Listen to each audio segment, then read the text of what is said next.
Gold, trusted gold buyers. మీరు తాకట్టు పెట్టిన బంగారాన్ని విడిపించి ఈ రోజు ఉన్న మార్కెట్ ధరకు కొనబడను.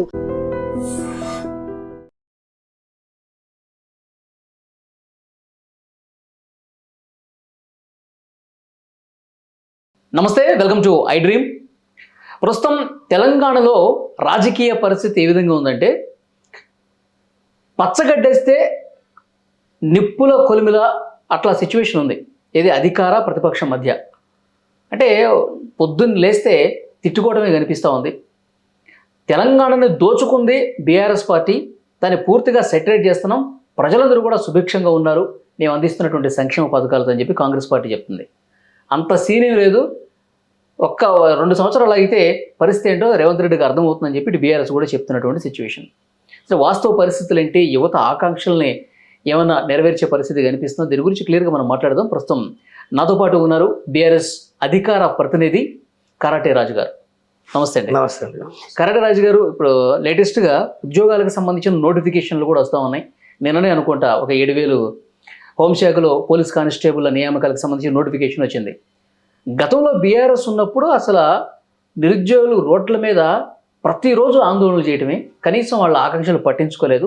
ఇప్పుడు అందరూ వాళ్ళ కళ్ళలో సంతోషం చూస్తున్నామని చెప్పి కాంగ్రెస్ పార్టీ చెప్తుంది. ఏమంటారు? ప్రభుత్వానికి మెదడు దుబ్బి మోకాళ్ళకు దిగజారిందని అంట. ఎందుకంటే తెలంగాణ రాష్ట్రం అనేది నీళ్లు, నిధులు, నియామకాలపైన వచ్చింది. తెలంగాణ రాష్ట్రంలో కేసీఆర్ గారి పాలనలో 182,000 ఉద్యోగాలు ఇచ్చింది. ఏనాడు ఈరోజు వచ్చినటువంటి బిచ్చం వేసినట్టుగా 7,000 ఉద్యోగాలు ఏనాడు పోలీస్ డిపార్ట్మెంట్లో కేసీఆర్ గారు వేయలేదు. ఎప్పుడు కేసీఆర్ గారు నోటిఫికేషన్ ఇచ్చినా పోలీస్ డిపార్ట్మెంట్లో 10, 15,000, 25,000 పైన చొప్పున వేసినాము. కానీ ఏనాడు కూడా మాట ఇచ్చి మాట తప్పని పరిస్థితి కేసీఆర్ గారు చేయలే. ఈ దద్దమ్మ ప్రభుత్వం, ఈ కాంగ్రెస్ ప్రభుత్వం అభయస్థం అనే పేరుతోటి 2013వ సంవత్సరంలో తెలంగాణ ప్రజలకు ఒక వాగ్దానం ఇచ్చింది. ఒకవేళ వాళ్ళకి తెలియకపోతే ఈ సన్నాసులను ఒకసారి పేజీ నెంబర్ 9 నిరుద్యోగులకు ఇచ్చినటువంటి మాట, తెలంగాణ ప్రజలకు ఇచ్చినటువంటి మాట. లేకపోతే ఇదే చిక్కడపల్లి లైబ్రరీలో రాహుల్ గాంధీ గారు, సరూర్ నగర్లో ప్రియాంక గాంధీ గారు, రాహుల్ గాంధీ గారు వచ్చి నిరుద్యోగులకు ఇచ్చినటువంటి మాట కానీ, లేకపోతే వాళ్ళ భగవద్గీత, ఖురాను సంబంధమైనటువంటి ఆ సమానమైనటువంటి వాళ్ళ మేనిఫెస్టో పేజీ నెంబర్ 9 తీస్తే దాంట్లో ఉంటాయి. మొదటి ఏడాదిలోనే 2 లక్షల ఉద్యోగాలను నింపుతాం, ఇది మా మాటగా చెప్తున్నామని చెప్పేసి కాంగ్రెస్ పార్టీ చెప్పింది. ఒకవేళ ఉద్యోగాలు ఇంకా 2 లక్షల ఉద్యోగాలు ఇవ్వగా నిరుద్యోగులు మిగిలితే నెలకు 4,000 రూపాయల నిరుద్యోగ భృతి ఇస్తామని చెప్పేసి ఈ సన్నాసులే కదా చెప్పింది. 2 లక్షల ఉద్యోగాలు ఇచ్చిర్రా? మొన్న రాష్ట్ర డీజీపీ గారు ఏం మాట్లాడినండి, 20,000 ఉద్యోగాలు పోలీసు ఉద్యోగాలు ఇస్తున్నామని చెప్పిర్రు. ఇంకో మంత్రి సంఖ్యలు కొట్టుకుంటా డీజీపీ చెప్పేది 20 కాదు, అవసరమైతే 25,000 నింపుతాం అని చెప్పేసి ఒక సన్నాసి మంత్రి చెప్తాడు. అంటే నోటిఫికేషన్ స్టార్ట్ అయినాయి కదా, ఎక్కడ స్టార్ట్ అవుతున్నాయి? వరుసగా వస్తాయి. ఎప్పుడు వచ్చినాయి? కాంగ్రెస్ పార్టీ చెప్పింది ఏంది? కాంగ్రెస్ పార్టీ ఏం చెప్పింది? తెలంగాణ అమరవీరుల స్తూపం దగ్గర ముక్కు నేలకు రాసి క్షమాపణ చెప్పమని చెప్పండి. ఆలస్యమైంది, మేము చెప్పిన 2 లక్షల ఉద్యోగాలు ఇస్తాము. మాకు ఇప్పటికీ ఎన్ని సంవత్సరాలు అయిందండి? తెలంగాణ రాష్ట్రంలో కాంగ్రెస్ పార్టీ అధికారంలోకి వచ్చి ఎన్ని సంవత్సరాలు అయింది? 3 ఏళ్ళు, దాదాపు 3 ఏళ్ళు. 3 ఏళ్లలో సంవత్సరానికి 2 లక్షల ఉద్యోగాల చొప్పున ఇస్తే 4 లక్షల ఉద్యోగాలు ఉండాలి, 6 లక్షల ఉద్యోగాలు ఉండాలి. వాళ్ళు చెప్పిన మాట ఏంది? సంవత్సర కాలంలో, మేము వచ్చినటువంటి సంవత్సర కాలంలోనే 2 లక్షల ఉద్యోగాలు ఇస్తామని చెప్పారు. పోలీసు అభ్యర్థుల కొరకు నిన్న మొన్నటి వరకు లాఠీలపైన దెబ్బలు తిని, అంటే ఈపులపైన లాఠీ దెబ్బలు తిని పోలీస్ కేసులు అయ్యి, ఎక్కడనో మేము తెలంగాణ ఉద్యమం చేస్తున్నప్పుడు ఉస్మానియా యూనివర్సిటీలో ఉండే పారా మిలిటరీ బలగాలు అశోక్ నగర్ పెను వీధుల్లో, దిల్సుఖ్ నగర్ వీధులలో, అమీర్పేట్ దగ్గర రోడ్లపైన పహారా కాసి ఈరోజు నిరుద్యోగులను చితకబాదిరు. ఇదా వీళ్ళు చేయాల్సింది? ఏమన్నారండి? వీళ్ళ యొక్క ఒక పెద్ద పప్పు ఉన్నాడు రాహుల్ గాంధీ గారు, వీడికి వచ్చి ఏమన్నారంటే, ఆయన కింద కూర్చొని ఛాయ్ దాక్కుంటూ చిక్కడపల్లి లైబ్రరీలో మాట్లాడినటువంటి మాటలు, కాంగ్రెస్ పార్టీ అధికారంలోకి వస్తేనే నిరుద్యోగ సమస్యను మేము పూర్తి స్థాయిలో ఖచ్చితంగా టీజీపీఎస్సీని ప్రక్షాళన చేసి మీరు అనుకున్న స్థాయిలో ఉద్యోగాలు ఇస్తాము, 2 లక్షల ఉద్యోగాలు ఇవ్వకపోతే నాది బాధ్యత అని చెప్పేసి రాహుల్ గాంధీ గారు అన్నారు. మరి ఈ రాష్ట్ర ముఖ్యమంత్రి గారు సమాధానం చెప్పాలి. ఓకే, సో బీఆర్ఎస్ అధికారంలో ఉన్నప్పుడు కూడా చాలామంది నిరుద్యోగులు ర్యాలీలు తీస్తూ నోటిఫికేషన్లు ఎప్పుడు ఇస్తారని చెప్పి ప్రభుత్వాన్ని ప్రశ్నిస్తూ పెద్ద ఎత్తున ఆందోళనలు జరిగిన పరిస్థితి ఉంది. ప్రభుత్వం మార్చే వరకు వాళ్ళు సీరియస్గా పోరాటం చేశారు, మారింది కూడా. కాంగ్రెస్ పార్టీ అధికారం వచ్చిన తర్వాత ఇప్పుడు మళ్ళీ బీఆర్ఎస్ నిరుద్యోగుల పక్షాన్ని నిలుస్తామని చెప్పి మీటింగ్లు పెట్టడం, నిరుద్యోగులు చేస్తున్నటువంటి ఆ ధర్నా కార్యక్రమంలో పార్టిసిపేట్ చేయడం, అంటే నిరుద్యోగుల్ని కేవలం వాళ్ళ రాజకీయాల కోసం వాడుకుంటున్నారు. సరైనటువంటి చిత్తశుద్ధి లేదు పార్టీలు. కానీ కొంతమంది ఏ పార్టీకి చెందినటువంటి నిరుద్యోగులు మాట్లాడటం నేను విన్నా. ఏమంటారు? అది నేనేమంటున్నానంటే అది చేసింది కాంగ్రెస్ పార్టీ. అంటే మీరు రాజకీయం మేము చేయలేదు, ఎక్కడ రాజకీయం, మేము ఎక్కడా కూడా రాజకీయం చేయలేదు, మేము ఎక్కడా కూడా నిరుద్యోగులను వాడుకోలేదు. ఈరోజు రాత్రి మాకు ఇక్కడ ఎలక్షన్స్ కూడా లేవు వాళ్ళు వాడుకోవడానికి.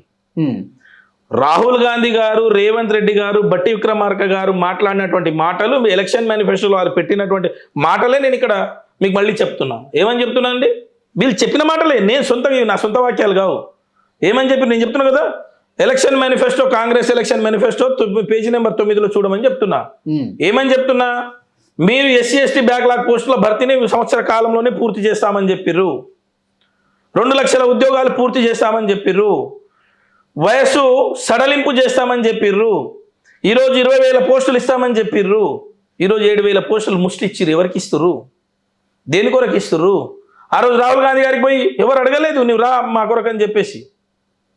ఆ రోజు ఎక్కడ కూడా నిరుద్యోగులను బీఆర్ఎస్ పార్టీ, కేసీఆర్ గారు ఎక్కడ వాడుకోలేదు. వాళ్ళు ఈరోజు అదే చెప్తున్నారు, మేము ఆ రోజు 1,82,000 ఉద్యోగాలు ఇస్తుంటేనే మాకు ఇంకా ఉద్యోగాలు కావాలని పోరాటం చేసినాం.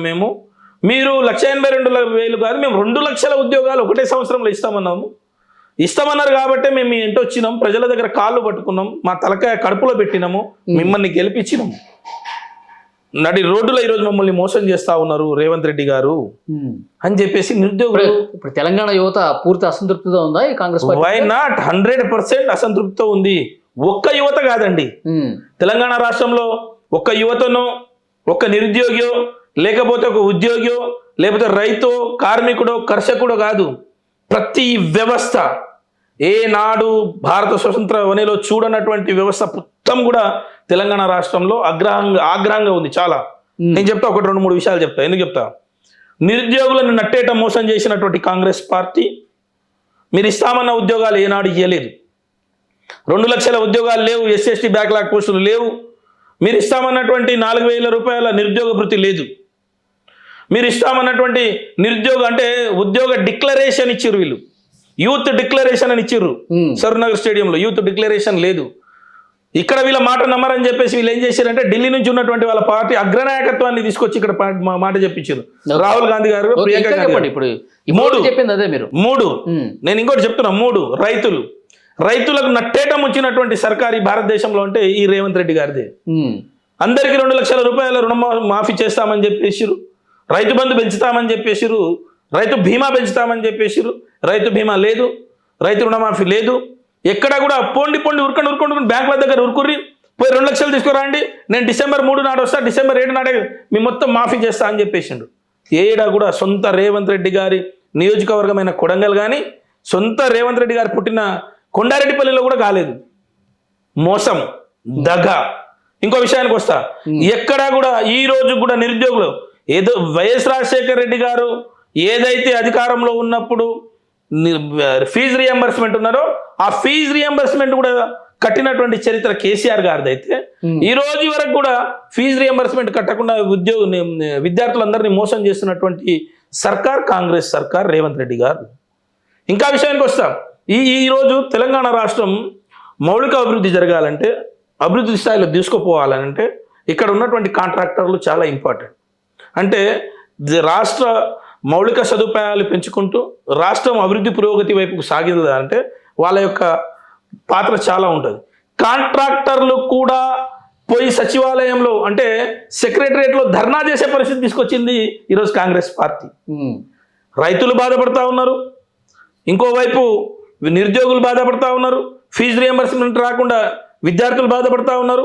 ఇక coming to the retired employees, ఈ రాష్ట్రానికి 40 నుంచి 50 సంవత్సరాల పాటు సేవలు అందించి ఈ రాష్ట్రానికి గొప్పగా అభివృద్ధి పథంలో వాళ్ళ యొక్క పాత్ర ఉన్నటువంటి వాళ్ళు రిటైర్డ్ అయితే తమ ఆరోగ్య సమస్యలను లేకపోతే మంచి హాస్పిటల్లో చూయించుకోవచ్చు, వాళ్ళకి రావాల్సినటువంటి బెనిఫిట్స్ ఇవ్వకుండా ఈయన వచ్చినప్పటి నుంచి ఇప్పటి వరకు రిటైర్డ్ ఉద్యోగులకు రావాల్సినటువంటి బెనిఫిట్స్ రాకుండా 40 మందిని చంపిన క్రూరుడు రేవంత్ రెడ్డి గారు అంటున్నా. మామూలు విషయం కాదు ఇది. 50 ఏళ్ల పాటు తెలంగాణ రాష్ట్రంలో వాళ్ళు కష్టపడి ఒక ఉద్యోగిగా వాళ్ళ జీవితాన్ని అంకితం చేసి ధారపోసిన తర్వాత వాళ్ళకి రిటైర్మెంట్ బెనిఫిట్స్ ఎందుకు ఇయ్యారండి? ఎవడయ్యే జాగిరి? నేను అయ్యే జాగిరా? ఇయ్యాలి కదా. అయితే రేవంత్ రెడ్డి కానీ కాంగ్రెస్ పార్టీలో ఉన్నటువంటి సీనియర్ నేతలు కానీ పదే పదే చెప్తా ఉన్నారు, కేసీఆర్ ముఖ్యమంత్రిగా ఉన్నప్పుడు బీఆర్ఎస్ అధికారంలో ఉన్నప్పుడు వాళ్ళు ఖజానాను మొత్తం ఊడ్చేశారు, కాళేశ్వరం పేరు చెప్పి 1,00,000 కోట్ల రూపాయలు అవినీతి చేసి కమిషన్లు తీసుకుని వాళ్ళు బాగుపడ్డారు, వాళ్ళకు ఉద్యోగాలు వచ్చినాయి, మొత్తం ఖజానా పూర్తిగా ఖాళీ కుండలు చేశారు, అందుకే మేము ఉద్యోగుల విషయంలో న్యాయం చేయలేకపోతున్నాం. అంటే రైతులకు సంబంధించి ఏదైతే రుణమాఫీ ఉందో దాన్ని సరిగా చేయలేకపోతున్నాం, ఖజానా ఉంటే కదా మొత్తం ఊడ్చేశారు, దాన్ని సెటరేట్ చేయడానికి మాకు టైం పడుతుందని చెప్పి మొదటి 6 నెలల్లోనే పదే పదే చెప్పారు. మీకు గుర్తులేదా? సిగ్గు, శరము, బుద్ధి, జ్ఞానం ఉన్నవాడు ఎవడు కూడా ఈ మాట మాట్లాడరు. ఏం మాట్లాడరు వీళ్ళంటే అండి, ఎలక్షన్ కంటే ముందు సెప్టెంబర్ 17 నాడు పరిగిలో సభ పెట్టిన రేవంత్ రెడ్డి గారు పిసిసి నాయకుడి హోదాలో, పిసిసి అధ్యక్షుడి హోదాలో పెట్టి ఏం మాట్లాడారంటే, ఈ బీఆర్ఎస్ పార్టీని బంగాళాఖాతంలో కలుపుదాం, 100 ఏళ్ళు అనుభవం ఉన్నటువంటి పార్టీ ఇప్పుడు అప్పుల కుప్పగా చేస్తున్నాడు, కేసీఆర్ గారు ఈ రాష్ట్రాన్ని అప్పుల కుప్పగా చేసిండు, మేమొస్తే రూపాయి కూడా అప్పు తీసుకోకుండా రాష్ట్రాన్ని బ్రహ్మాండంగా బ్రహ్మరథం వైపు తీసుకుపోతామని చెప్పేసారు. ఎవడు గుడ్డిగాడిద పడుతాం ఈరోజు? ఆ రోజు అసెంబ్లీలో ఏం చేశారు? మేము చేసినటువంటి అప్పు ఏదైతే RBI reserve bank of India కానీ కాగ్ లెక్కలు కానీ పార్లమెంటు లెక్కలు కానీ చెప్పేది 4,17,000 కోట్ల రూపాయలు మాత్రమే. ఈరోజు 3 ఏళ్లలోనే 3.5 లక్షల కోట్ల అప్పు చేసిండు. 3 ఏళ్లలో 3.5 లక్షల కోట్లు. మేము 9.5 ఏళ్లలో మేము చేసిన అప్పు కేవలం 4,17,000 కోట్ల రూపాయలు. అవి కూడా ఎలాంటివి?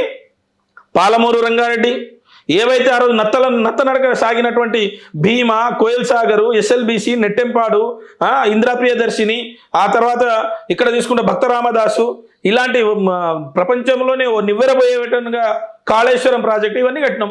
నువ్వేం కట్టినావండి? ఈ మూడు సంవత్సరాలలో నువ్వు బడ్జెట్ ఎలకేషన్ ఎంత చేసినావు? 9.5 లక్షల కోట్లు, 9,20,000 కోట్ల రూపాయలు బడ్జెట్ ఎక్కడ పోయింది? 9.5 లక్షల కోట్ల రూపాయలు ఎటు ఉన్నాయి? 3.5 లక్షల కోట్లు అప్పు చేసినా ఎటు పోయినాయి? ఏం చేసినావు నువ్వు? తెలంగాణ యువత ఈరోజు ప్రశ్నిస్తూ ఉంది.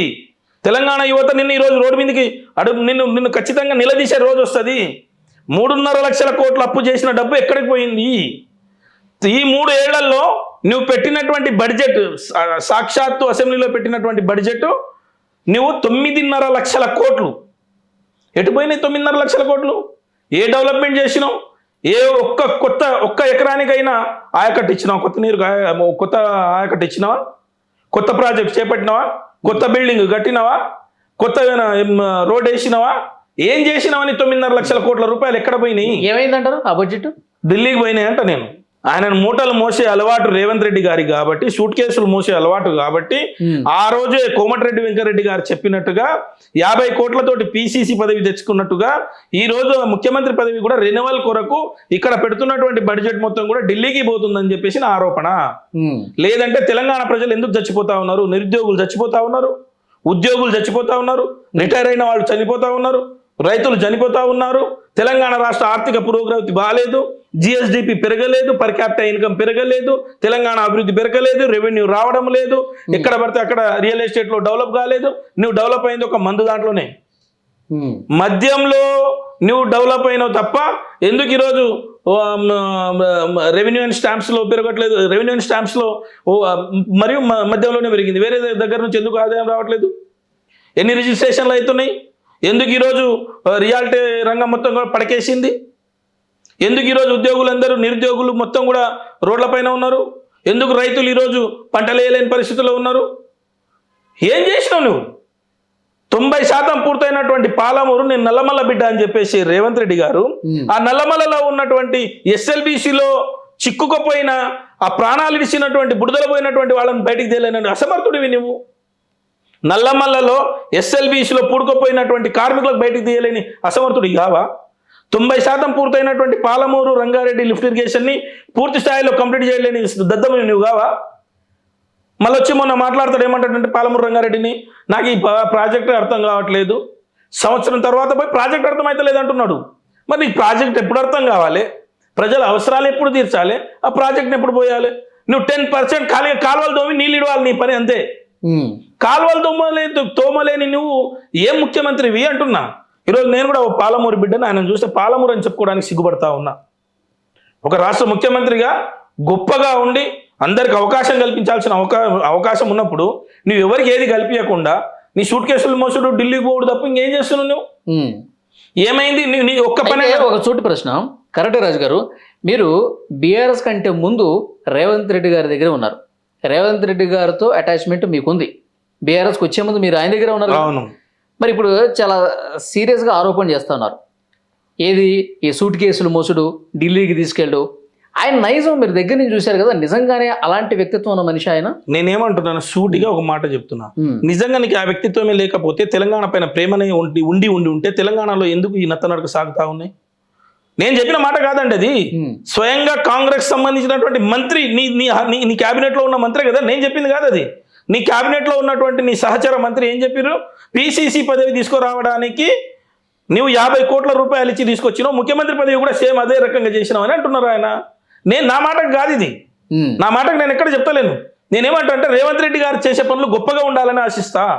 పాలమూరు బిడ్డ ముఖ్యమంత్రిగా అయ్యిండు, పాలమూరు బిడ్డ చేసే పనులు యువతరానికి ఆదర్శంగా ఉండాలంటున్నా, రాష్ట్రానికి ఆదర్శంగా ఉండాలంటున్నా, రైతులకు ఆదర్శంగా ఉండాలంటున్నా. కోట్ల రూపాయలు ఢిల్లీకి మోసుకుపోయి పదవులు తెచ్చుకున్నాడు అంటున్నారు కదా.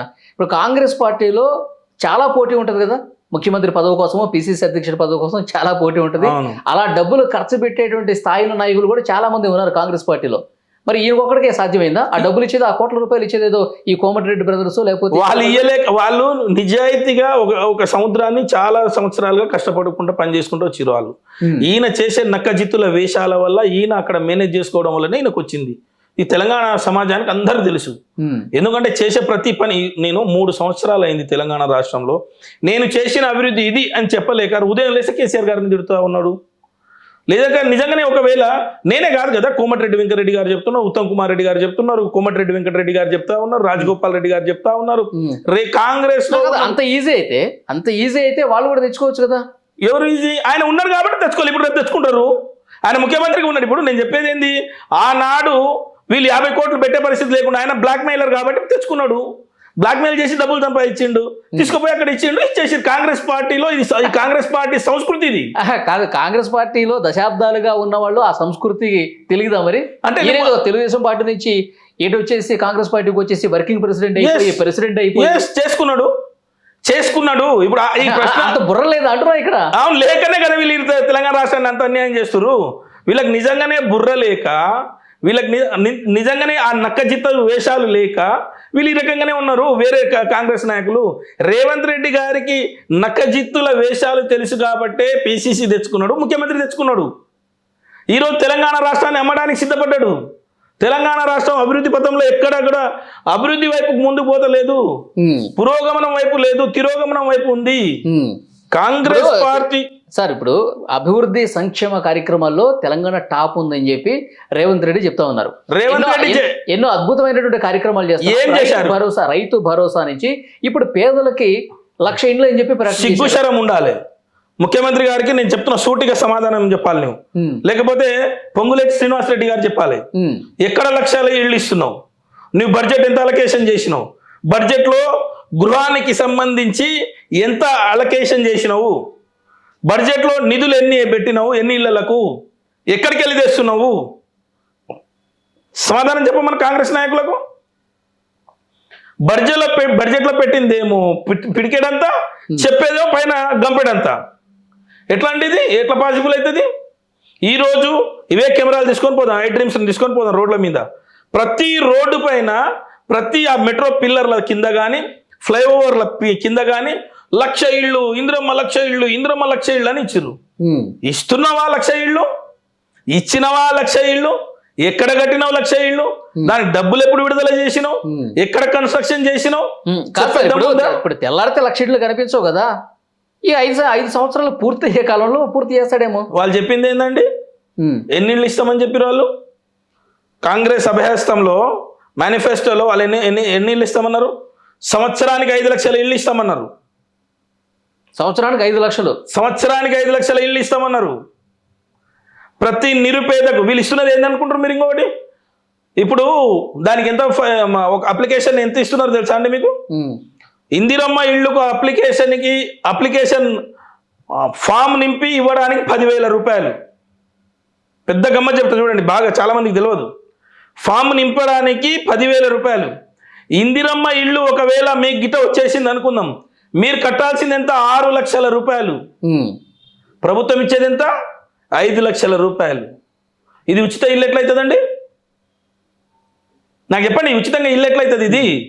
అంటే రేవంత్ రెడ్డి గారు చెప్పేది, హైదరాబాద్ లాంటి మెయిన్ లొకేషన్లో ఒక ఫ్లాట్ కావాలంటే దాదాపు 60 నుంచి 70 లక్షల రూపాయలు పెట్టాలి ఒక ఇంటికి. ఎందుకు చేతకాని మాటలు మాట్లాడినావు? అంటే వాళ్ళు చెప్పేది చెప్తున్నా.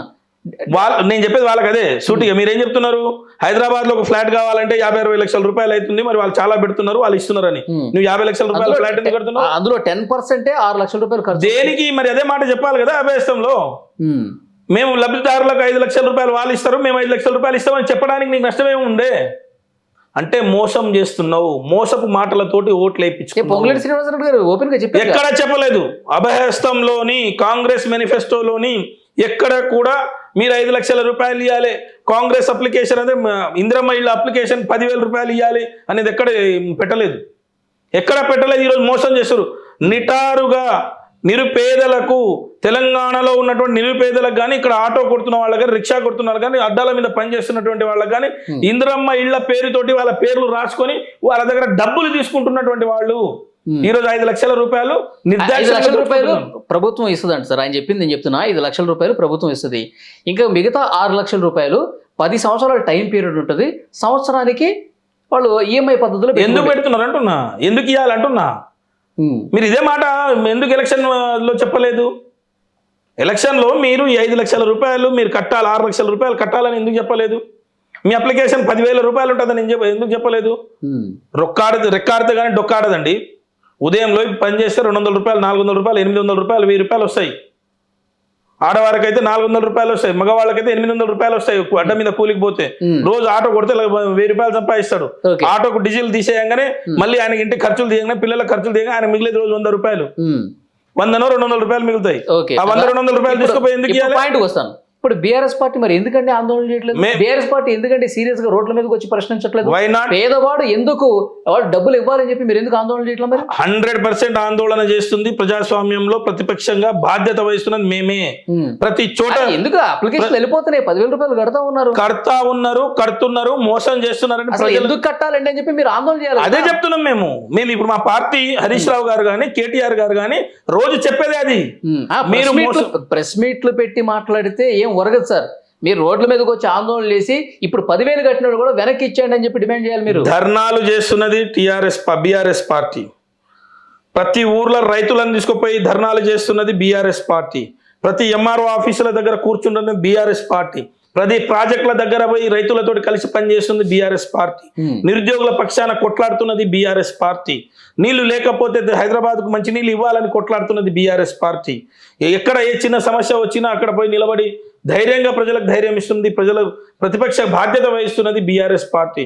ప్రతి చోట ఈరోజు రైతులకు మీరు వరి వేసినప్పటి ధాన్యాన్ని కొనుగోలు చేయకపోతే కొనుగోలు కేంద్రాల దగ్గర పడుకొనైనా సరే అక్కడ ఊర్లలో ధర్నాలు చేసింది బీఆర్ఎస్ పార్టీ. ప్రతి ఊర్లలో రైతులను కదిలించింది బీఆర్ఎస్ పార్టీ. ప్రతి రైతు కొనుగోలు కేంద్రం దగ్గర పోయి నిలబడింది బీఆర్ఎస్ పార్టీ. ఈరోజు చేయట్లేదు అనేది ఎక్కడ?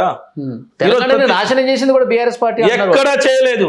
నేనేమంటున్నా, భారతదేశంలోనే నేను పంజాబ్ని తలదన్నే విధంగా ఈరోజు రైతు పంట పండించింది ఈరోజు మా దగ్గర అండి. 2014 నుంచి 2023 వరకు ఈ భారతదేశంలోనే అత్యధిక ధాన్య భండాగారంగా తయారు చేసినటువంటి చరిత్ర కేసీఆర్ గారిది. ఎప్పుడండి? గ్రామాల్లో రైతాంగం అంతా ఎందుకు మరి బీఆర్ఎస్ పార్టీకి ఓట్లేదు? మరి వీళ్ళు ఇచ్చినటువంటి దొంగ హామీలు. మనిషి ఆశాజీవి. మీరైనా నేనే, మీరు ఆఫీసులో ఉన్నారు, ఇప్పుడు పనిచేస్తూ ఉన్నారు, వేరే ఛానల్లో మీకు ఇంకా మంచి భృతి ఇస్తాము, మంచి జీతం ఇస్తాము, వెహికల్ ఇస్తాము, కార్ ఇస్తాము, ఫ్లాట్ ఇస్తాము, ఉండడానికి మీకు పని చేయడానికి వీళ్ళు ఇస్తారు అంటే ఏం చేస్తారు? మనిషి ఆశాజీవి. నేనైనా మీరైనా ఎవరైనా ఒక మనిషి సంఘజీవిగా ఉన్నటువంటి మనిషి ఆశాజీవి, ఆయన చెప్తే వింటారు. అట్లనే కాంగ్రెస్ పార్టీ ఏం చేసింది? ప్రజలకు మోసం చేసింది. ఆ కనరాని మామూలు కాదు, ఒక్కొక్కటి హామీ. ఎలాంటి హామీలు అంటే 15,000 రూపాయల రైతు బంధు ఇస్తాం ప్రతి ఎకరాకు అని అన్నారు. 2 లక్షల రుణమాఫీ చేస్తామని అన్నారు. ఆడవాళ్ళకైతే తులం బంగారం ఇస్తామని చెప్పేసారు. ఇంట్లో ఆడవాళ్ళు ఉంటే అత్త అయితే అత్త, కోడలైతే కోడలు, బిడ్డ అయితే బిడ్డ 2,500 రూపాయలు ఇస్తామని చెప్పారు. ఆడపిల్లలకు స్కూటీలు ఇస్తామని చెప్పారు. పెళ్ళైతే కేసీఆర్ గారు 1,00,000 రూపాయలనే ఇస్తున్నారు. నేనైతే మానమామగాయి 1,00,000 రూపాయలు, 1,16,000తో పాటు 1,50,000 రూపాయలతో పాటు తులం బంగారం కూడా ఇస్తా అన్నాడు. ఈరోజు తెలంగాణలో 3 లక్షల తులాల బంగారం అప్పు ఉన్నాడు రేవంత్ రెడ్డి గారు. 3 లక్షల పెళ్లిలైనవి, 3 లక్షల తులాల బంగారం రేవంత్ రెడ్డి గారు ఇవ్వాలి. రేపు ప్రజాక్షేత్రంలో పోయి ఓటు అడిగే ముందు ఖచ్చితంగా ప్రధానమంత్రి మాట విన్నట్టున్నారు రేవంత్ రెడ్డి గారు. బంగారం కొనొద్దన్నాడు కదా, అందుకని చెప్పి కొనట్లేదు. దానికి దీనికి ఏం సంబంధం? ప్రధానమంత్రి గారు రేవంత్ రెడ్డి గారు ఏమో కాంగ్రెస్ మేనిఫెస్టో, ఆయన బీజేపీ మేనిఫెస్టో. బీజేపీ సంవత్సరానికి 2 కోట్లు ఇస్తారు. కాదు సార్, దేశానికి పిలిపించాడు కదా ప్రధానమంత్రి. అదే మొన్న ఇచ్చిండు. అందుకొరకే ఆయన 2 కోట్ల ఉద్యోగాలు ఇస్తాయనేమో ఆయన పంగనామాలు పెట్టిండు. ఈయన 2 లక్షల ఉద్యోగాలు ఇస్తానే ఈయన పంగనామా పెట్టిండు. ఇద్దరు అదే, ఇద్దరు కూడా మోడీ గారు బహిరంగంగా అన్నారు, ముజిసే జుడో అని అన్నాడు. డైరెక్ట్ అన్నాడు, నువ్వు అక్కడిక్కడ పోవేంద్ర నాయన, నా దాంట్లోకి రా. ఇలా ఇంటర్నల్ వీళ్ళ రహస్య ఒప్పందాలు చాలా ఉన్నాయి. నేనేమంటున్నా అంటే ఈయన ఎప్పుడు జెండా బిక్తాడో తెలియదు.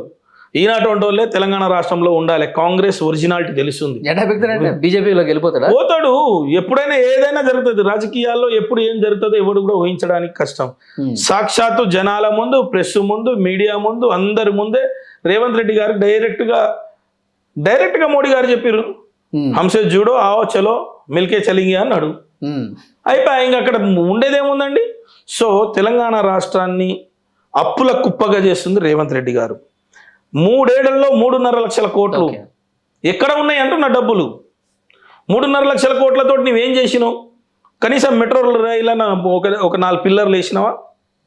కల్వకుర్తి కానీ, నెట్టెంపాడు కానీ, భీమా కానీ, కోయల్ సాగర్ కానీ, ఎస్ఎల్బీసీ కానీ, కొడంగల్ లిఫ్ట్ ఇరిగేషన్ కానీ, పాలమూరు రంగారెడ్డి కానీ, నీవు ఆ జిల్లాలో ఉన్నటువంటి ఒక్క దగ్గర గడ్డపార వేసినావా, పార వేసినావా, ఒక జోసిబితో ఒక తట్ట మట్టి తీసినావా, ఒక కాలువ తీసినావా, 1 ఎకరాకు నీళ్ళు ఇచ్చినావా?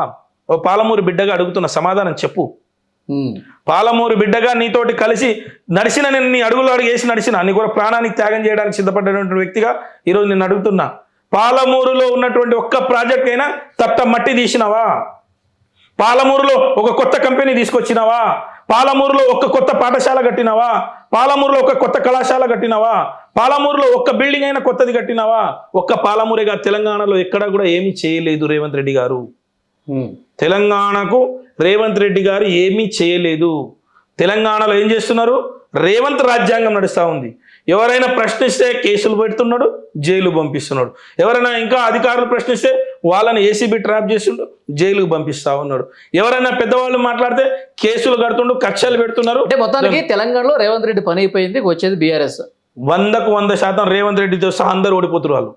రేవంత్ రెడ్డి సంవత్సరాలు ఈ చైర్ నాదే అని చాలా ధీమాగా చెప్తాను. ఆయన అదే చెప్తారు, మరి ఇంకేం చెప్తాడు? లేదు కాదు అని చెప్పాడు కదా. ఇప్పుడు ఉన్నోళ్ళు కూడా ఊసిపోయే ప్రమాదం ఉందని చెప్పేసి గత కొన్నాళ్లుగా గతంలో జరిగిన ఉప ఎన్నికలు చూస్తే బీఆర్ఎస్ పార్టీ బొక్కబోర్లో పడిపోతుంది. సర్పంచుల ఎలక్షన్ చూస్తే మెజారిటీ స్థానాలు కాంగ్రెస్ పార్టీకే వచ్చినాయి. బై ఎలక్షన్స్ అన్ని వాళ్ళు కంటోన్మెంట్ దగ్గర నుంచి మొన్న జూబ్లీ హిల్స్ వరకు. ఏంటి మరి ప్రజలు యాక్సెప్ట్ చేస్తా ఉన్నారు? మీకు ఒక మాట చెప్తా, చాలా మంచి క్వశ్చన్ అడిగారు. మేము అధికారంలో ఉన్నప్పుడు 18 ఉప ఎన్నికలు వచ్చినాయి. ఎన్ని వచ్చినాయండి? 18 ఉప ఎన్నికల్లో ఒక్క ఉప ఎన్నికల్లో డిపాజిట్ రాలేదు కాంగ్రెస్ పార్టీ. నేను కొన్ని ఉదాహరణ చెప్తా, మీకు ఎంతకైనా మంచిది, బాగా గుర్తుండాలి కాబట్టి. ఇదే హుజురాబాద్లో బల్మూరి వెంకట్ని, ఈటెల రాజేందర్ గారిని, పాడి కౌశిక్ రెడ్డిని, అదేవిధంగా మన గెల్లు సీనును నిలబెట్టారు. వాళ్ళకు వచ్చినటువంటి ఓట్లు డిపాజిట్లు రాలేదు. అధికారంలో ఎవరు ఉంటే, మేము అధికారంలో ఉన్నప్పుడు అన్ని జడ్పీ స్థానాలు కైవసం చేసుకున్నాం. ఒక్క జడ్పీ చైర్మన్ కూడా కాంగ్రెస్ రాలేదు. ఎక్కడ చూసినా జడ్పీటీసీ నుంచి ఎంపీటీసీ నుంచి సర్పంచులు 93% మేము వచ్చినాం. వాళ్ళు ఎంత వచ్చిర్రు? 6% వచ్చిర్రు. ఎంత? ఓన్లీ 6%. ఈరోజు మేము 48% గెలిచినాం. ఈరోజు మేము 48% అంటే ఆషమాషి కాదండి. అధికారంలో ఉన్నప్పుడు జనరల్గా ఏ పార్టీకైనా ఎడ్జ్ ఉంటుంది. 90%, 70% అట్లా గెలుస్తుంటారు. ఆ 70-90 సంగతి దేవుడే కదా. 48% ఈరోజు బీఆర్ఎస్ పార్టీ. నేను మద్దూరు మద్దూరు మన మున్సిపల్ ఎన్నికల ఇన్ఛార్జ్. నేను మద్దూరు అంటే కొడంగల్ నియోజకవర్గం, రేవంత్ రెడ్డి గారి నియోజకవర్గం అది. నేను అక్కడ ఉన్నా, నాకు బాధ్యత ఇచ్చారు. మా కేసీఆర్ గారు, కేటీఆర్ గారు, హరీష్ రావు గారు నాకు అక్కడ ఇన్ఛార్జ్గా వేసారు. అక్కడ మేము గెలిచింది 6 స్థానాలు. రేవంత్ రెడ్డి గారి ఊర్లో కూడా, రేవంత్ రెడ్డి గారి నియోజకవర్గంలో కూడా బీఆర్ఎస్ జెండా గట్టిగానే ఉంది. బీఆర్ఎస్ లేక ఒకవేళ నిజంగా నీ పాలన కరెక్టే ఉంటే మేము ఆడ ఒక్కటి కూడా గెలవకూడదు కదా. మద్దూరులో మేము ఒక్కటి కూడా గెలవకూడదు కదా. మరి ఎట్లా మా ప్రజలు ఎట్లా ఆశీర్వదించారు మమ్మల్ని? అంటే నీ పరిపాలన వైఫల్యం ఉంది. నువ్వు ప్రజలకు అనుగుణంగా పనిచేయట్లేదు. ప్రజలకు అవసరమైనటువంటి నువ్వు కల్పిస్తలేవు. ప్రజలకు నువ్వు మోసం చేసినావని తెలిసిపోయింది. ప్రజలను నువ్వు అందుబాటులో లేవని తెలిసిపోయింది. సో రేవంత్ రెడ్డి గారు అన్నీ కూడా కపట నాటకాలే, వాస్తవాలు లేనే లేవు ఒక్కటి కూడా. తెలంగాణ రాష్ట్రాన్ని ఇప్పుడు ఆయనే చెప్పుకుంటుండు, నేను ఎక్కడికైనా పోతే నన్ను దొంగలాగా చూస్తున్నారని చెప్పేసి. నిజంగానే దొంగలాగానే చూస్తున్నారు. మరి దొంగలాగా చూడకపోతే ఇట్లా చెప్పులు ఎత్తుకుపోయడం లాగా చూస్తున్నారని అంటున్నారు. మరి సూట్ కేసు ఎత్తిన చెప్పులు ఎత్తుకుపోయడం లాగానే చూస్తారు కదా. కేసీఆర్ గారు ఉన్నప్పుడు తెలంగాణను చూసి దేశం నేర్చుకున్నది. కేసీఆర్ గారు తెలంగాణ రాష్ట్ర ముఖ్యమంత్రిగా ఉన్నప్పుడు తెలంగాణ రాష్ట్రం ఏం అనుసరిస్తే దేశం అదే అనుసరించింది. ఇంటింటికి నీళ్లు కేసీఆర్ గారు ఇస్తే కేంద్రం జల్ అనేది ఒక జల్ జీవన్ అనేది ఒక పథకం పెట్టి దేశంలో అందరికి నీళ్ళు ఇచ్చే ప్రక్రియ చేసి, కేసీఆర్ గారు రైతు బంధు ఇస్తే మోడీ గారు కూడా రైతు బంధు ఇవ్వడానికి చేసిండు. కేసీఆర్ గారు ఇక్కడ ఇరిగేషన్ ప్రాజెక్టులకు మొత్తాన్ని కూడా ఇక్కడ ఉన్న పెండింగ్ ప్రాజెక్టులు అన్ని రన్నింగ్ ప్రాజెక్టులు చేస్తూ ఉంటే, కొత్త ప్రాజెక్టులు కడుతూ ఉంటే కొన్ని దగ్గర ఆగిపోయినటువంటి ప్రాజెక్టులను కేంద్ర ప్రభుత్వం మళ్ళీ చేసింది. నేనేమంటున్నా, ఒక్క దగ్గర కాదండి. ఈరోజు ఏమైపోయింది, కేసీఆర్ గారు చేసినవన్నీ కూడా పడికేస్తున్నాయి. విద్యార్థులకు రీఎంబర్స్మెంట్ లేదు, కొత్త ఉద్యోగాలు లేవు, కొత్త పాఠశాలలు లేవు. ప్రతిరోజు ఏదో ఒక గురుకులాల్లో విద్యార్థి చనిపోయే ప్రమాదం ఉంది. కేసీఆర్ గారు ఉన్నప్పుడు గురుకులాల్లో చదివినటువంటి విద్యార్థులు భారతదేశానికే అత్యున్నతమైనటువంటి పర్వతమైన మౌంట్ ఎవరెస్ట్ని ఎక్కి జాతీయ జెండాను, తెలంగాణ జెండాను ఉన్నత శిఖరాలకు అందిస్తే, ఈరోజు రేవంత్ రెడ్డి గారి హయాంలో అదే గురుకులాల్లో చదువుతున్నటువంటి విద్యార్థులు పాడెనెక్కుతున్నారు. ఈరోజు చనిపోతూ ఉన్నారు. 90 మంది విద్యార్థులు ఇప్పటికి చనిపోయారు. అక్కడ కనీసం అన్నం పెట్టే పరిస్థితి లేదు, సరైన అన్నం పెట్టే పరిస్థితి లేదు. విద్యార్థులు రోజు ధర్నాలు చేస్తూ ఉన్నారు. ఈరోజు పాఠశాలలు అన్నిది 23,000 పాఠశాలలు ఉంటే తీసేసి 4,000కి చేస్తా అని చెప్పేసి చెప్తుండ్రు. ఏ తాండాలకు పాఠశాలలు వద్దా, ఆదివాసీ కేంద్రాలకు పాఠశాలలు వద్దా, మెడికల్ కళాశాలలు వద్దా, హెల్త్ సెంటర్లు వద్దా? ఏం తప్పు చేశారని చెప్పి నేను గెలిపించడమే తప్ప. ఓకే, కరెక్ట్ రాజు గారు, కాక్రోచ్ జనతా పార్టీ ఉద్యమం మీరు చూశారు. ఈ యువత చేసినటువంటి ఈ పోరాటాన్ని చూసి బీఆర్ఎస్ పార్టీ ఏమి నేర్చుకుందండి? బీఆర్ఎస్ పార్టీ కాక్రోచ్ మన చేసినటువంటి పార్టీ కంటే అతిపెద్ద ఉద్యమం భారతదేశంలోనే చేసినటువంటి party BRS party. Cockroach Janata party అనేది చేసిన ఉద్యమం కంటే తెలంగాణ ఉద్యమం 1000 రెట్లు ఎక్కువ. నేను తెలంగాణ ఉద్యమంలో పాల్గొన్నటువంటి వ్యక్తిని. తెలంగాణ ఉద్యమంలో కాశ్మీర్లో పాకిస్తాన్ బార్డర్లో పహారాలో ఉండేటువంటి ఆర్మీ, ర్యాపిడ్ యాక్షన్ ఫోర్సెస్ అక్కడ ఉన్నటువంటి ఫోర్స్ ఆ రోజు మా ఉస్మానియా యూనివర్సిటీ చుట్టూతో ఉండేది. దానికంటే అంటే కాక్రోచ్ జనతా పార్టీ ఏమో ఢిల్లీలోనే ఉద్యమం చేసింది. మేము గల్లీ నుంచి, తాండాల నుంచి, ఆదివాసీ కేంద్రాల నుంచి, నల్లమల్లల నుంచి, పట్టణాల హైదరాబాద్ నుంచి ఢిల్లీ మెడలు వంచి తెలంగాణ రాష్ట్రాన్ని తీసుకొచ్చినాం. కాక్రోచ్ జనతా పార్టీ కంటే ఎక్కువ ఉద్యమ నేపథ్యం ఉన్నది భారతదేశంలో ఏదైనా అంటే ఈరోజు ఖచ్చితంగా బీఆర్ఎస్ పార్టీకి, అస్సాం గణ పరిషత్ పార్టీకి, ఇలాంటి పార్టీలు చాలా ఉన్నాయండి దేశంలో. ఒక గొప్ప ఉద్యమాన్ని నేర్పినాయి. అంటే నేను అనేది యువత ఆకాంక్షలు ఎంత బలంగా ఉన్నాయో దానికి తెలంగాణ ఉద్యమంతో నేను కంపేర్ చేయట్లా. ఈ ఇక్కడ దేశంలో ఉన్నటువంటి యువత ఎంత అసంతృప్తితో ఉంది, వాళ్ళు అనుకున్నది సాధించే వరకు ఎలాంటి పోరాటం చేస్తున్నారు, జెన్జీలు ఎంత నిబద్ధ ఉన్నారు, ఎంత బలంగా ఉన్నారో అది అర్థమవుతుంది కదా. ఈ పాలకులకు అర్థం కావాల్సింది అదే. ఈ పాలకులకు నేను చెప్పేది కూడా అదే, రేవంత్ రెడ్డి గారైనా మోడీ గారైనా, మోడీ గారు కూడా అర్ధరాత్రి ఇంట్లో దాక్కొని సొంతంగా వీడియో చేసే పరిస్థితి తీసుకొచ్చారు జంజీ. ఇక్కడ ప్రజాస్వామ్యంలో నేనేమంటున్నా అంటే నియంతలే పారిపోయారు ప్రజలు దలుచుకుంటే, విద్యార్థులు దలుచుకుంటే. ఓకే, నియంతలు అడల్ఫ్ హిట్లర్ అటువంటి వాళ్ళు, ఈడీ ఆమీన్ అటువంటి వాళ్ళు, హేమాహేమీలు దేశాన్ని విడిచిపెట్టి బంకర్లలో దాక్కున్నాను. సాక్షాత్తు ట్రంప్ కూడా ఆ ప్రజలంతా అమెరికా విధుల్లో వచ్చేసిన తర్వాత ట్రంప్ కూడా బంకర్లో దాచుకున్నాను చదివిన, నేను పేపర్లలో చదివిన. అంటే ఆయన కంటే గొప్ప రేవంత్ రెడ్డి కాదు మోడీ గారు కాదు. మీరు విద్యార్థులకు ఇచ్చింది, జంజీకి ఇచ్చినటువంటి మాట మీద ఉండండి, పారదర్శకంగా పనిచేయండి. కేసీఆర్ ఒక హిట్లర్ గా ఉన్నాడు, ఫామ్ హౌస్ లో దాక్కున్నాడు, పడుకున్నాడు, ఆయన నిద్రలేపాల్సినటువంటి అవసరం ఉంది. అసలు లేదు, కాంగ్రెస్ పార్టీ పూర్తిగా ఆయన ఫామ్ హౌస్ కి పరిమితం చేసేస్తుంది. రేవంత్ రెడ్డి గారు ఉదయం నుంచి సాయంత్రం దాకా కేసీఆర్ గురించి జపం మాత్రమే చేస్తా ఉన్నాడు. ఇక్కడ ఎందుకు చేస్తలేవు? ఎందుకు అంత భయం? అక్కడ ఉంటేనే భయపడుతున్నావు నువ్వు. బయటికి వచ్చి కనీసం ఉన్న మా ఇద్దరికన్నా తట్టుకో.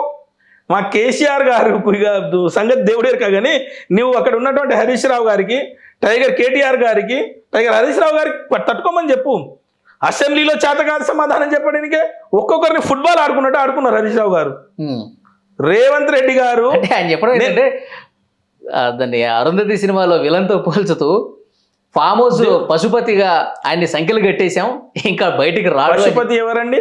దేవుడు, శివుడు. మావుడు శివుడే, దేవుడే మావుడు. మా కేసీఆర్ గారు శివుడే. నువ్వు నరకాసురుడివి, నీకు రావణుడివి, నువ్వు 10 తలలు 10 అబద్ధాలు మాట్లాడేటువంటి మోసకారివి నువ్వు రావణుడివి. నీ వధ ఖచ్చితంగా 2028వ సంవత్సరంలో రావణుడి వధ, రేవంత్ రెడ్డి వధ రావణుడి వధ ఎట్లా జరిగిందో రేవంత్ రెడ్డి వధ అట్లనే జరుగుతుంది. రాసి పెట్టుకోండి, నేను చెప్పిపోతున్నా. మళ్ళీ అడుగుతారు మీరు ఇదే ఐ డ్రీమ్స్ లో, మళ్ళీ వచ్చి చెప్తా నేను. కాదండి, రేవంత్ రెడ్డి వధ అంటే ఆయన చంపుతారైంది. మీరు చంపడం అంటే రాజకీయాల్లో వ్యక్తిగత కక్షలు ఉండవండి. వ్యక్తిగతంగా రావణుడి వధ ఎలా జరిగింది? పాలన నేనేమంటున్నా అంటే ఈ పీడ పాలన, అట్లా చెప్పండి. ఈ పీడ పాలన వధ చేస్తాం. రాజకీయాల్లో ఎప్పుడు కూడా హత్యలు ఉండవండి. సరే, ప్రత్యర్థులు మరీ ఒక పీక్ స్టేజ్కి పోయిన తర్వాత ఏముంటుందో తెలియదు, కానీ తెలంగాణ ప్రాంతంలో హత్యల వరకు పోరు. రాజకీయంగా రేవంత్ రెడ్డిని ఖచ్చితంగా రాజకీయంగా రేవంత్ రెడ్డి గారికి రావణాసురుని 10 తలల లేక అబద్ధాలు ఆడో, లేకపోతే 10 తలల లేక ఏ రకంగా అయితే ఈ రోజు రావణుని పాలన సాగిస్తా ఉన్నాడో, రేవంత్ రెడ్డికి రాజకీయంగా 2028లో సమాధి కట్టబోతున్నాం. ప్రజాక్షేత్రంలో రావణుని వధ ఏ రకంగా జరిగిందో రేవంత్ రెడ్డి వధ కూడా అదే రకంగా జరుగుతూ ఉంది. రాజకీయ వధ జరుగుతూ ఉంటుందని చెప్తున్నాను నేను. 100% ఇలాంటి ఇందులో ఎలాంటి అనుమానం అక్కర్లేదు. రాసి పెట్టుకోండి సువర్ణాక్షరాలతోటి. మీరు మళ్ళీ ఇవే మాటలు తర్వాత చెప్పండి. నా మాటలు ఖచ్చితంగా తర్వాత చెప్తారు మీరు. చూద్దాం సార్. 100% తీవ్ర వ్యతిరేకత ఉంది. నెక్స్ట్ అధికారంలోకి వచ్చేది మేమే అంటున్నారు. ఇంకా 2 సంవత్సరాల సమయం ఉంది. ఈ 2 సంవత్సరాల్లో ఇంకొకటే సారి వాళ్ళకి అవకాశం ఉంటుంది, ఇంకొక బడ్జెట్ పెట్టడానికి అవకాశం ఉంటుంది. చివరి ఎన్నికలు ఎలక్షన్ ఉంటుంది, ఎలక్షన్ సంబంధించి నోటిఫికేషన్స్ ఉంటాయి, దాని బాధలు దానికి ఉంటాయి. ఈయనకు ఉన్నది ఒకటే 1 సంవత్సరం ఇంకా అవకాశం. ఇప్పటికైనా నేను ఒక పాలమూరు బిడ్డగా ఇక్కడ ఉన్నటువంటి యువతను దృష్టిలో పెట్టుకొని ఉద్యోగాలు ఇవ్వు. కనీసం చరిత్రలో ఒక మంచి పేరు ఉంటుంది. ఇక జీవితాంతం నువ్వు మాజీ ముఖ్యమంత్రివే, ఇక లైఫ్లో నువ్వు ముఖ్యమంత్రి అనేటివి ఉండవు. కనీసం రేపు పాఠ్యాంశాల్లో కానీ చరిత్రలో కానీ రేవంత్ రెడ్డి గారు చదువుకున్నప్పుడు ఇగో ఇలాంటి ముఖ్యమంత్రి ఉండకూడదు అని చెప్పే పరిస్థితి రాకూడదు. పాఠ్యాంశాల్లో కొన్ని మనం చెప్పుకుంటే ఇప్పుడు రావణుడి గురించి చెప్తున్నాం. రేపు రేవంత్ రెడ్డి అనే పాలకుడు ఇగో ఇలా ఉండేది, తెలంగాణ రాష్ట్ర ప్రజలకు ఒక వ్యక్తిగా కాకుండా ఒక శక్తిగా ఉండే రకంగా చెప్పించుకోవడానికి ప్రయత్నం చేయి. కానీ ఒక ద్రోహిగా, ఒక మూర్ఖుడిగా, ఒక రావణాసురుడిగా, ప్రజలను పట్టి పీడించే వ్యక్తిగా కాకుండా మంచి వ్యక్తిగా పరిపాలన చేయమని అడుగుతా ఉన్నా. మంచి వ్యక్తిగా మంచి పనులు చేయమని అడుగుతా ఉన్నా. పాఠశాలలు మంచిగా పెట్టు, ఫీజు రియంబర్స్మెంట్లు, మంచి ఉద్యోగాలు ఇవ్వు, రైతులకందరికీ కూడా ప్రశాంతంగా మంచిగా ఉన్నటువంటి కాళేశ్వరంలో 4-5 పిల్లర్లు అవి మంచిగా చేయి. ఆ తర్వాత సుందిళ్ళ, అన్నారం, ఆ బ్యారేజ్ల నుంచి వాటర్ పోతున్నాయి, అవి ఎత్తిపోయి అవి పోసి రైతులకు దేవుడిగా మారు, దయ్యంగా మారకు, వారి రూపాన వారి పక్షాన నరరూప రాక్షసుడిగా మారకని చెప్తున్నా. అంతే తప్ప ఇష్టం వచ్చినట్టు నేను పరిపాలిస్తా, నాదే రాజ్యం అంటే ప్రజలు తన్ని తరిమేస్తారు. ప్రజాస్వామ్యం ఇది. ప్రజలు పెద్ద పెద్ద నరరూప రాక్షసుడు లాంటి పరిపాలన చేస్తున్నటువంటి హిట్లర్ లాంటి నరరూప రాక్షసుడు, నేను హిట్లర్ నాకు ఆదర్శం అంటాడు. హైడ్రా నా ఆదర్శం అంటాడు. ఎవరన్నా ప్రపంచం మొత్తం కూడా హిట్లర్ మంచోడు కాదు, మనుషులను చంపిన నరరూప రాక్షసుడు అంటే నేను కూడా అటువంటి అని అంటున్నాడు. సో తెలంగాణ సమాజం చైతన్యవంతమైన సమాజం, ఉద్యమకారులు ఉన్నటువంటి సమాజం, ఆయన ప్రశ్నించే ఉద్దేశం ఏంటంటే, సమాజం నేను దుర్మార్గుల పట్ల హిట్లర్లా ఉంటా అని చెప్పడం ఆయన ఉద్దేశం కాదు. ఆయన అందరి పట్ల అట్లనే ఉంటుండు కదా. నేనేమంటున్నా, ఇప్పుడు మీరు ఉన్నారండి, ఏదో ఒక ట్విట్టర్ ఉంటే షేర్ చేసిర్రు. ప్రజాస్వామ్యంలో ప్రశ్నించే గొంతుకలకు స్వేచ్ఛ ఉంటుంది. ఇందిరమ్మ పాలనలో నువ్వు ప్రశ్నించే వాళ్ళకి స్వేచ్ఛ అని అన్నావు. Okay. మరి ఒక ట్విట్టర్ని షేర్ చేస్తే, ఇన్స్టాగ్రామ్లో షేర్ చేస్తే, ఫేస్బుక్లో ఒక పోస్ట్ పెడితే జైల్లో పంపిస్తే మరి ఇది ఏం పాలన అంటారండి? ప్రజా పాలననా హిట్లర్ పాలననా? నీ ప్రశ్నించే వాళ్ళను అన్యాయంగా గొంతు నొక్కి జైలు పంపిస్తా ఉంటే ఇది ప్రజాపాలన, ఇంద్రమ్మ పాలన? సో చూద్దాం కరటరాజు గారు, భవిష్యత్తులో ఇంకా చాలా పరిణామాలు జరుగుతాయి. ఇంకా మీరు అంటున్నట్టు చివరి సంవత్సరం వదిలేస్తే ఇంకొక సంవత్సరం మాత్రమే టైం ఉందని చెప్పేసి మీరు చెప్తా ఉన్నారు. మరి కాంగ్రెస్ అయితే చాలా ధీమాగా ఉంది, వాళ్ళ మంత్రులు కూడా చెప్తా ఉన్నారు. మీరు ఇంతకుముందు చెప్పిన కోమటిరెడ్డి వెంకరెడ్డి గారే నెక్స్ట్ 5 సంవత్సరాలు కూడా ఈయనే ఉంటాడని కూడా ఆయనే చెప్పాడు. మరి రాజకీయ ఆయన విమర్శించింది ఆయనే, మన పొగిడింది కూడా ఆయనే. ఆయన చివరి వరకు ఆ పార్టీలో ఉంటాడా అనేది ఒక బిగ్ క్వశ్చన్. చాలా మంది ఇంకో విషయం కూడా రాసి పెట్టుకోండి మీరు.